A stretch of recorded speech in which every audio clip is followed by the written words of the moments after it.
Antara paparan menarik hari ini.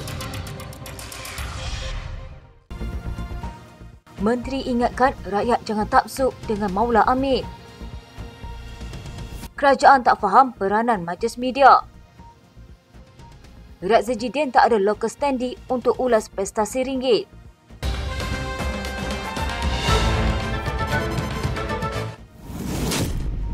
Menteri di Jabatan Perdana Menteri Hal Ehwal Agama Muhammad Naim Mokhtar mengingatkan orang ramai menjauhkan diri daripada sikap taksub selepas seorang lelaki mendakwa dirinya dalam jalur keturunan Nabi.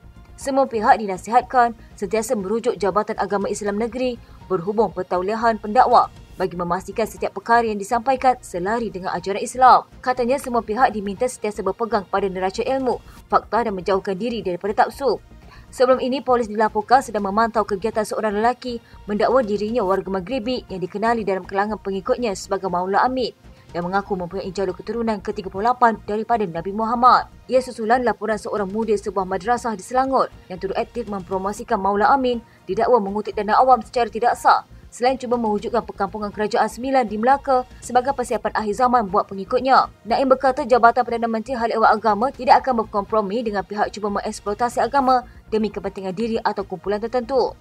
Katanya Jabatan Perdana Menteri Hal Ehwal Agama melalui Jabatan Kemajuan Islam akan bekerjasama rapat dengan pihak berkuasa agama Islam khususnya JAIN dan polis untuk menyiasat pendedahan yang dinyatakan media. Menteri Dalam Negeri Saifuddin Nasution Ismail dilaporkan berkata polis akan bekerjasama dengan pihak berkuasa negeri bagi mengambil tindakan sesuai jika Maula Amin didapati membawa ajaran bertentangan. Katanya warga Algeria itu memasuki Malaysia menggunakan pasport Perancis. Pertindihan dua kod etika kewartawanan tidak mencerminkan pemahaman kerajaan yang jelas terhadap peranan majlis media. Bekas Timbalan Menteri PKR, Sivarasa Rasiah berkata tidak sepatutnya ada dua kod berbeza antara yang dikeluarkan kerajaan dan majlis media. Katanya hanya satu diperlukan yang secara logiknya tentulah oleh majlis media. Sivarasa berkata demikian sebagai mengulas pengenalan kod etika itu yang menjadi punca kuasa kerajaan membatalkan kad perlakuan media pihak yang melanggarnya. Kod yang dilancarkan Menteri Komunikasi Fahmi Fadzil itu dikemas kini daripada versi 1989 yang diperkenalkan oleh Institut Akhbar Malaysia, NGO yang terkenal dengan penganjuran hadiah kewartawanannya. Setakat ini ia mendapat maklum balas negatif daripada kumpulan pelobi kebebasan media Gerakan Media Merdeka, kumpulan peguam Lawyers of Liberty serta wartawan veteran A. Kadir Yassin. Geram antaranya berkata media harus bebas dari campur tangan kerajaan supaya dapat berfungsi sebagai pemantau kepada kekuasaan serta menyediakan rakyat dengan pelbagai sudut pandangan. Sementara itu, menulis di media sosial, Sivarasa berkata kod itu sepatutnya disusun oleh majlis media sebagai badan bebas. Dia yang juga seorang peguam justru menggesa kerajaan mempercepatkan penubuhan majlis media. Fahmi berkata draft undang-undang majlis media akan dibentangkan di sidang parlimen pada Jun depan. Ahli Parlimen Putrajaya, Datuk Dr. Muhammad Razia Jidin tidak ada local standing untuk bercakap tentang prestasi ringgit kerana beliau sendiri gagal menguruskan ekonomi dan kala berpeluang melakukan sedemikian. Pengarah komunikasi AMK, Haziq Asfar berkata, ulasan Razia terkait prestasi ringgit dilakukan secara tidak adil kerana nilai ringgit yang terjejas dipengaruhi faktor luar yang kuat.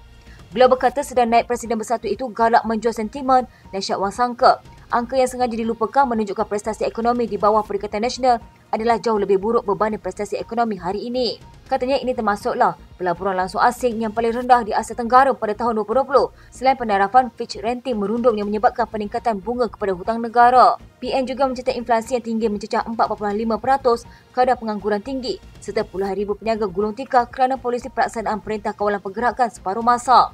Razia mendakwa kerajaan tidak serius menangani kesan kejatuhan nilai ringgit yang berlaku ketika ini.